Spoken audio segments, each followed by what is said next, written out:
Kubernetes operators are important. Today, let's set it up from scratch.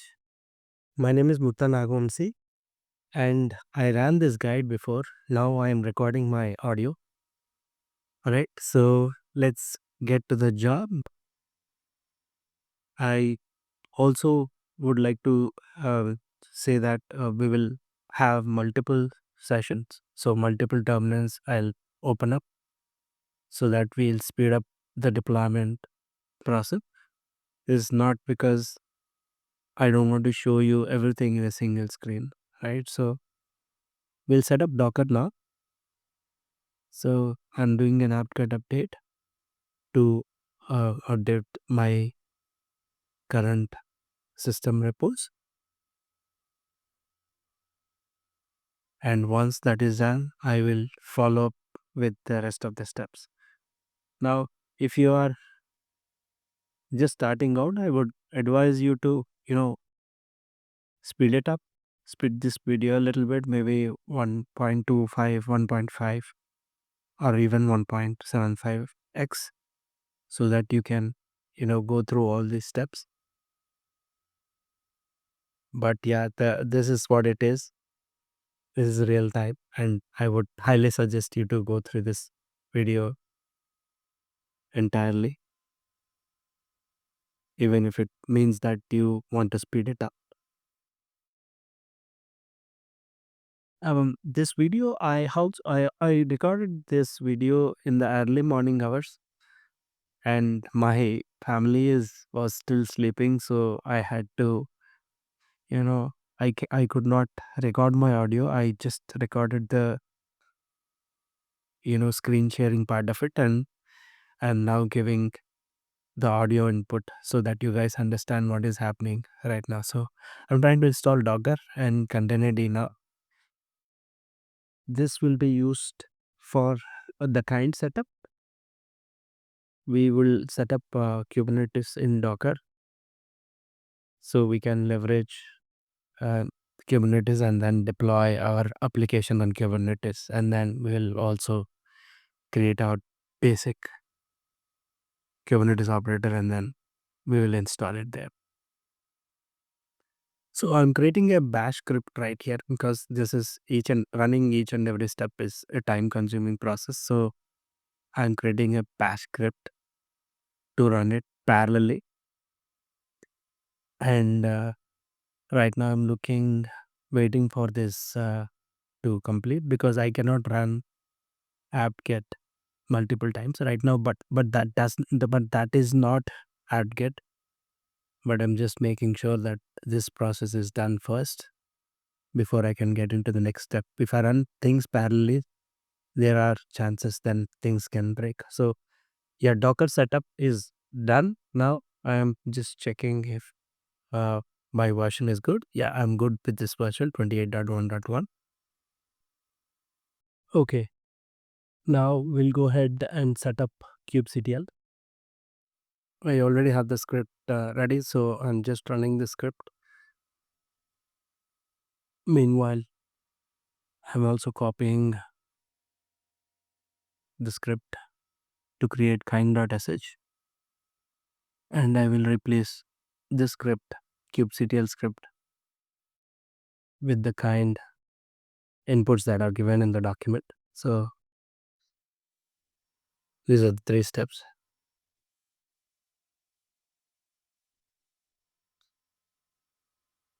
So once kubectl is done, we'll verify it, and then we'll start installing kind.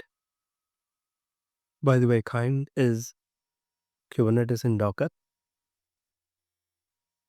Yeah, I'm also setting up Go script seamlessly. So I'm creating the script. So kubectl is up and running now. I'm doing a basic version check. Oh, the command is wrong. So kubectl version doesn't have hyphen. So now we'll go ahead and install kind from the first terminal.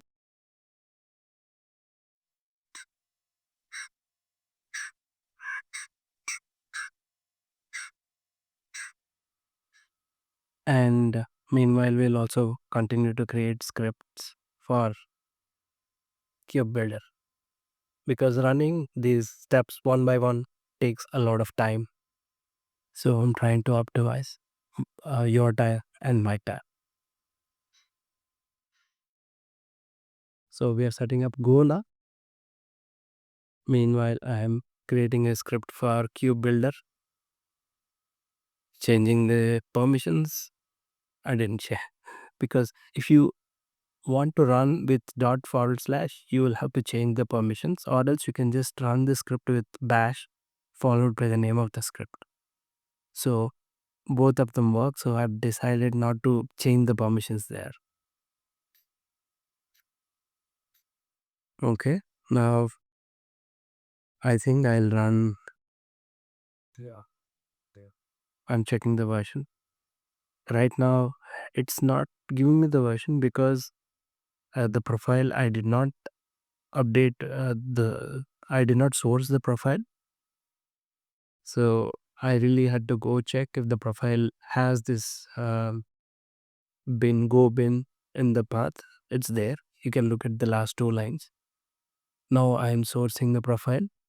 Now I'll check Go version and it should work. So yeah, and now we'll go and install the final script for the day, which is Cube Builder. Now this one takes a lot of time. I think it's not long, right? It's a short one. Now we'll finally check everything. So I don't want to run these steps one by one again. I created a simple script to simplify things, and then I just pasted all these entries. Then I ran a quick bash script to check all the versions. As you can see, all the versions. So that ends the first step. Because I was not recording my voice, I said like I wanted to communicate with you. So right now I'm also checking if my Docker is running, because my kind cluster cannot be up and running without Docker. So I did a double check there, and here I'm creating a kind cluster. Now this one takes a bit of time. So if you want to skip, maybe you can just skip few seconds. I'm checking if the Docker socket is up and running. I'm also checking if the containerd socket is up and running, because these two are important. If they are not running, my kind cluster will not go up. And right, still continuing. Oh, there you go. You can see the nodes, right? Configs. Now it's starting control plane. Now I can go. I can send this because I don't know what's wrong. What will happen wrong? So I just want to make sure that this is happening smoothly, because if this is not working out, I'll have to rerun it again. So I'm trying to check kubectl get paths. So it's not there. So I'm setting up the aliases in my bash profile, bash RC profile, so that I can run my shortcuts.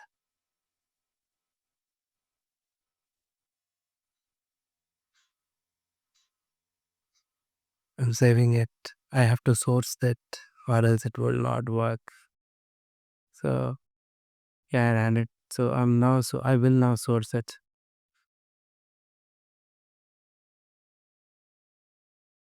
So this is happening, all this is happening real time. It's not like an event that I planned, but yes, I ran it once, but this is my second run, and I got into multiple issues even in my second run. So now I am creating the Go application and Go mod, initiating the initial module. Now the Go mod is up and running. Now I'll copy this code into main.go.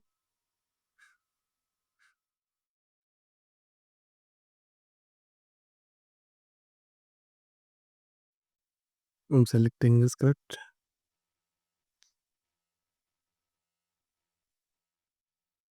I did not explore the script. All I wanted to do is just, get this working. You can read this document. This document is awesome. By the way, huge credits to the new stack team. The documentation is absolutely amazing. I was able to run they bought few issues because I'm not directly running on my Ubuntu machine. I launched the Ubuntu machine on from the Windows, so I had few issues. But I'm setting up the Docker file, and once the Docker file is set up, I'll create my base image. So I'm building my fragile app. Now this one will take more time, but this is something that you cannot skip. Yeah, because it's a part of the job. Maybe you can just speed it up, maybe 1.5x or 2x to speed things. Yes, now we have the image up and running. So let me just show you the image. I think the command is wrong. So here, there you go with the image ID. Now let's run this app. And now let's switch to the second tab and make sure that this is running as expected. And there you go, your app running with root user. Now let's go back and run this. So this is expected to run 5 queries, and after running, you know, 5 times, it's the loop will exit. The app is running as expected. So if you really want to understand what's happening, maybe you can just go through the code. Right. Let's set up the Kubernetes deployment file. Again, I'm not describing all this file. You can just check the document and to understand what's happening here. But I'm just copying it and I'm running it.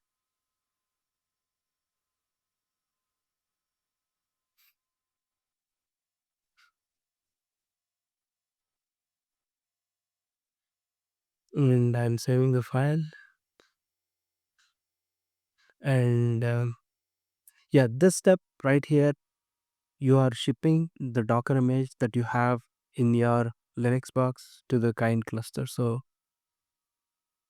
this is a way of sending because your kind cluster cannot directly access your image that is on the Docker, right? So we're kind of shipping it.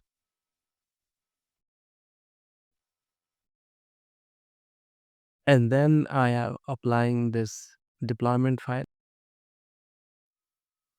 So this will get the image and then, start the container. Right now we are just running with a simple one replica. So you will see a single pod running inside the kind cluster. Again, I have to source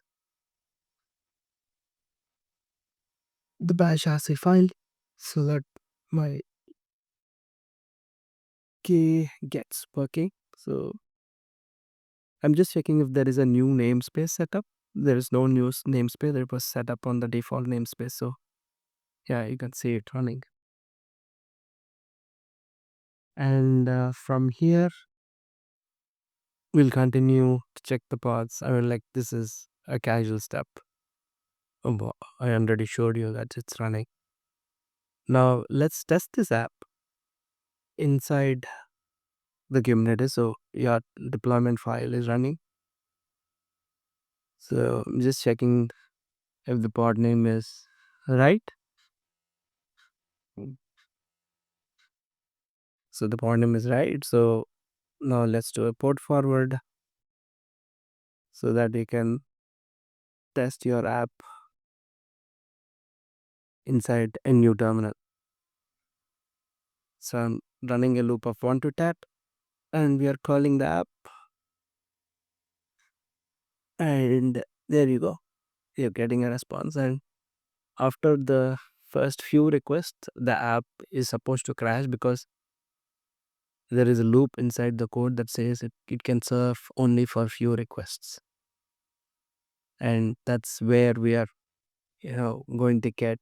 So, and then once it is crashes, and the pod will restart, and then that's where our operator pattern will come into picture. So this is working as expected. So there is a restart there because after 5 requests, it will restart. So I'm not going deep into this operator descriptions. You will find enough information. I'm just making sure that I'm running this guide so that you can also run. My honest suggestion is to go through this guide thoroughly and then run these steps. I'm just fixing all the errors that are coming while I'm running this document so that you can also fix your errors live. Right now, I'm running my cube builder. Again, this will take a little bit of time. You can speed things up here.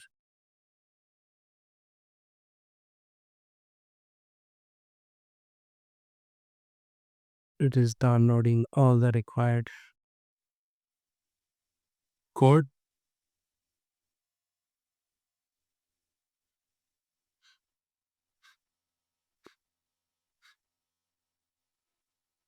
Right, now it's time for us to create the API.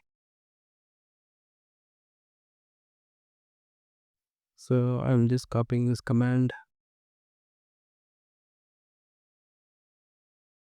So there we are. I think this is one of the problems that I faced.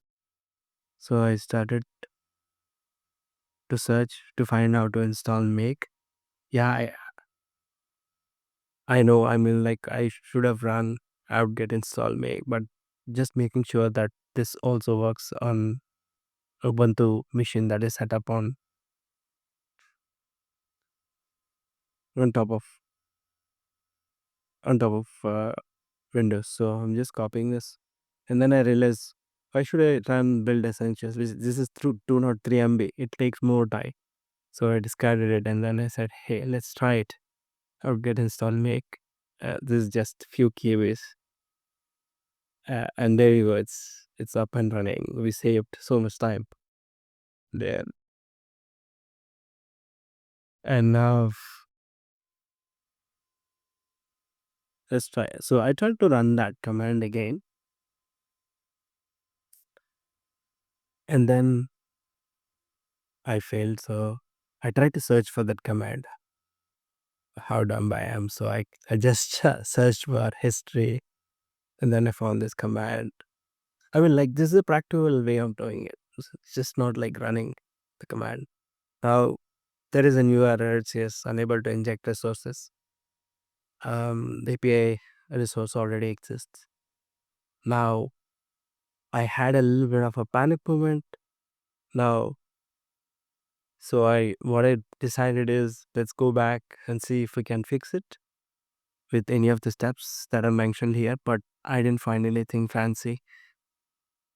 So what I did was, and I tried to see if there are any things that can help me fix this. So I'm just looking at the error message. I didn't find anything, really useful. So what I did was I went back, and then I deleted this directory. The first step, I created this directory, right? So I went back, I deleted this directory, and then I wanted to rerun this again. So that's what I did. I'm thinking. So I want to do a quick Google. I'm trying to analyze what's happening here, what to do, and then quickly. I mean, like, I could have quickly run a Google search, but then I decided to go ahead and delete this directory entirely and rerun this again. So the next time you run this, make sure that you have make installed before running this operator, so that you don't have to go through this entire process of initiating the queue builder again, doing all this stuff. So this is the advantage of running these kind of guides. You will eventually see new problems, and then you will find an eventual solution, right? So the troubleshooting part, as I always say, is the key for any DevOps role. If you don't go through the process, it's hard for you to even understand how to fix these kind of problems. Not ChatGPT cannot help you all the time. Google cannot help you all the time. So there you go. There was my wow moment. And then I went to my next step, and then so I edited the CRD file. I just double checked everything went fine. Now I'm editing this file.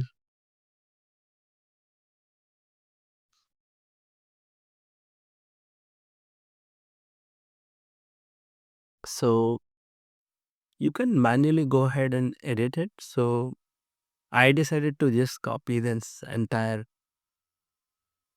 code and copy paste it. I do not want to manually, make the changes and all that stuff. So I just went ahead, deleted the entire code there, and copy pasted this code.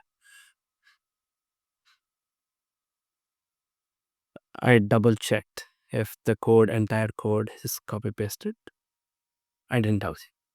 So I just try and make generate. And now I'm also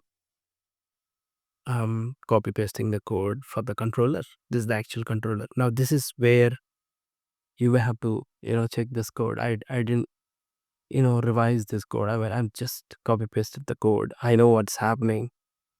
So I just copy pasted the code, and then I decided to run it. Okay, it's a lot of code.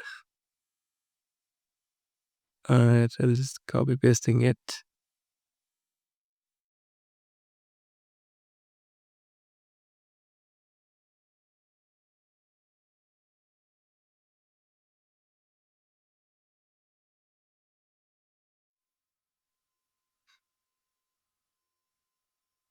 So I'm just checking. I went to the first line and I'm just checking all the modules, and then I'm saving this file.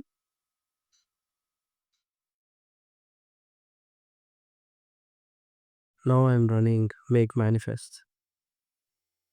So it's successful. Now let's set the RBAC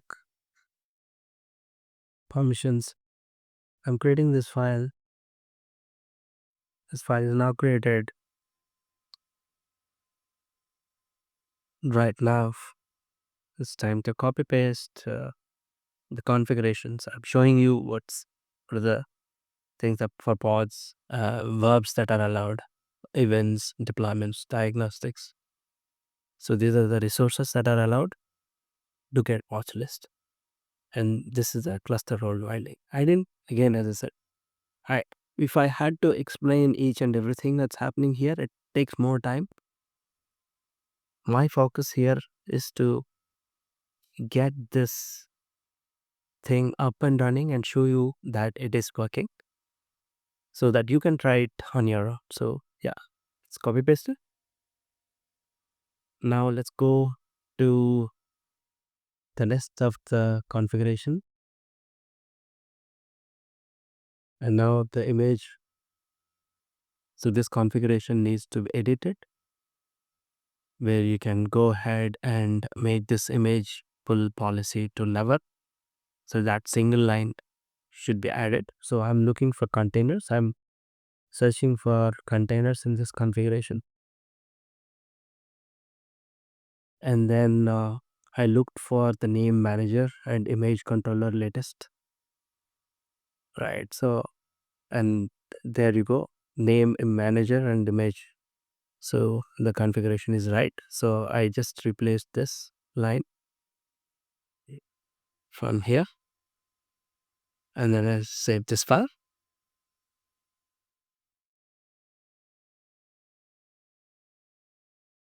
All right, now I am building the image. I'm just checking if there are new images here. Wrong command there. So two images we have. Now let me run. Now this would take a lot of time. But yeah, I think this is the process that you have to go through. There is no other way. And by the way, so how did I set up my Linux box? If you are running on a Windows machine, what I did was I went to the Microsoft marketplace, and then I searched for Ubuntu, and then I installed Ubuntu from Microsoft marketplace. So once that is installed, I searched from my inside. Once that is installed, I was able to launch my Ubuntu container as I will like Ubuntu image WSL, and then I started doing this entire thing.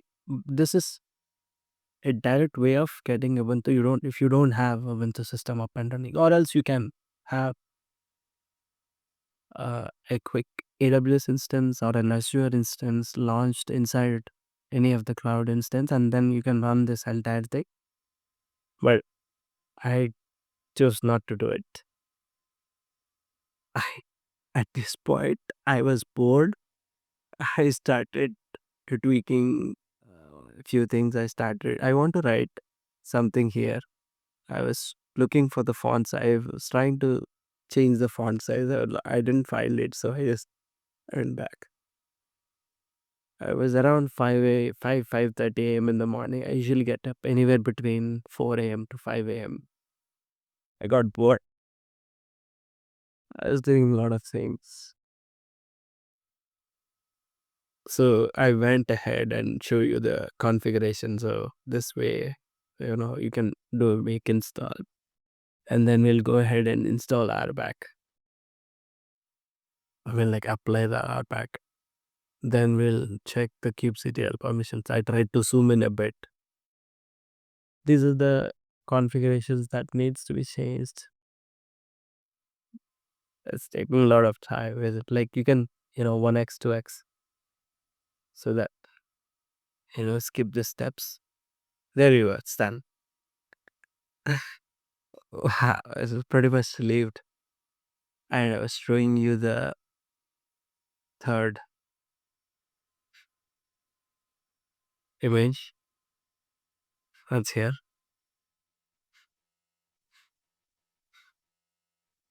Now let's load this new image to my self-healing lab, and then we will do a make install in this directory. Make sure that you run this make install inside this pod diagnoser directory that we have operated, a directory that we have created initially. When I tried to do this, I tried to do it outside this directory in my first attempt. It didn't work. But then I realized, hey, I'm running this in the wrong directory, so it didn't work. So now what am I do? I'm trying to analyze what's there, what are the things that are set up. There is no need to do all that. But yeah, I'm trying to do this now. All the sorry.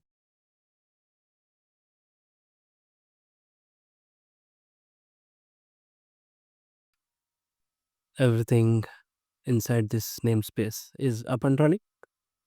So yeah, so you can see the pod, you can see service, you can also see the deployment that is running, and you have one replica set for the deployment. So I'm applying the operative permissions here, making sure that this is here. That's just got so many things. applying this permission and it showed me JSON error. So I didn't copy this the right way. So I thought, should I go inside this file and then fix the issue, or should I copy paste it again? Well, I thought I should probably go ahead and copy the entire thing and then copy paste it again. I don't really want to find out what the issue is and all that stuff. Probably the first line is not right, so I didn't realize it at that point. So I just went back, got to this place, and then tried to copy paste it with my mouse, and I got it to multiple other issues. I was like, I mean, you see all these issues that are happening same time. I'm running kind in the back end. I'm running so many things. It's not that easy. My system is not that speed. I mean, like, it's slow. It's causing, which is causing all the problem. And at the same time, I'm recording while I'm running my Ubuntu system and I'm running Docker on top of it. So it's hanging. So now the operator permissions are set up.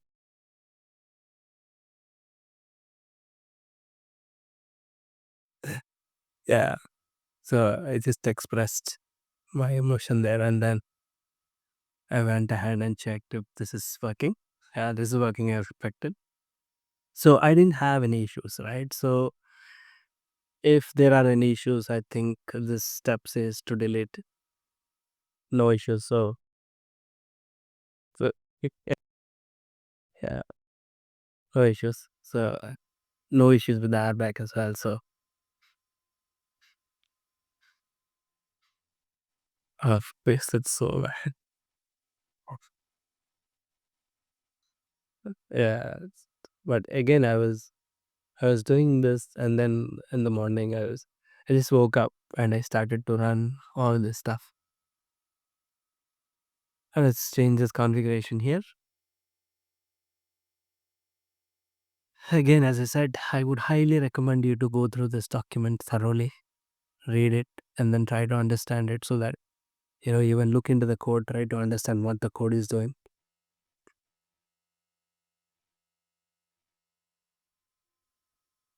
So I deleted this entire configuration, and then I applied it.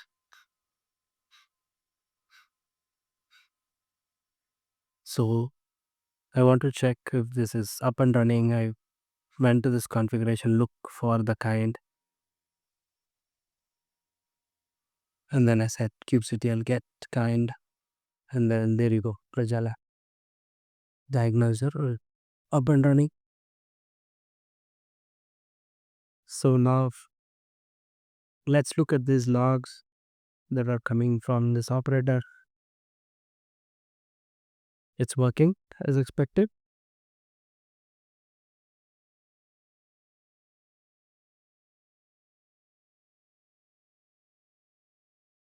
Well, I wanted to stream these logs while I continue to do whatever I'm doing.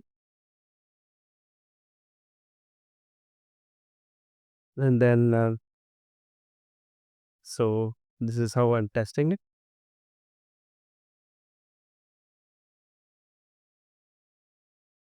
So there you go, the port forward. And then I'm testing it again.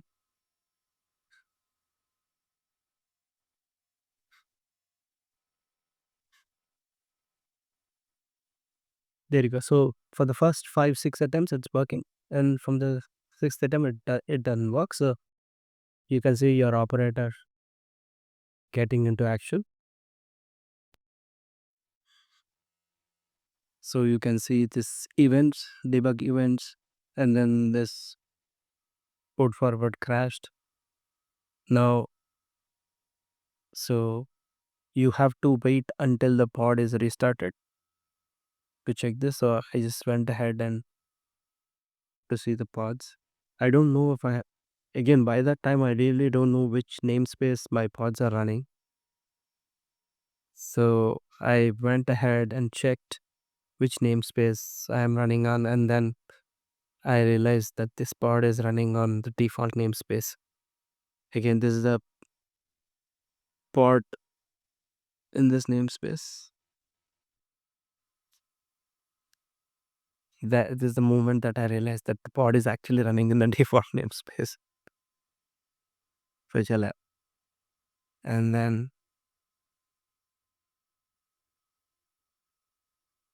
I started to check if this after the restart whether my operator is working as expected. So there you go. So I have this information, restart reason.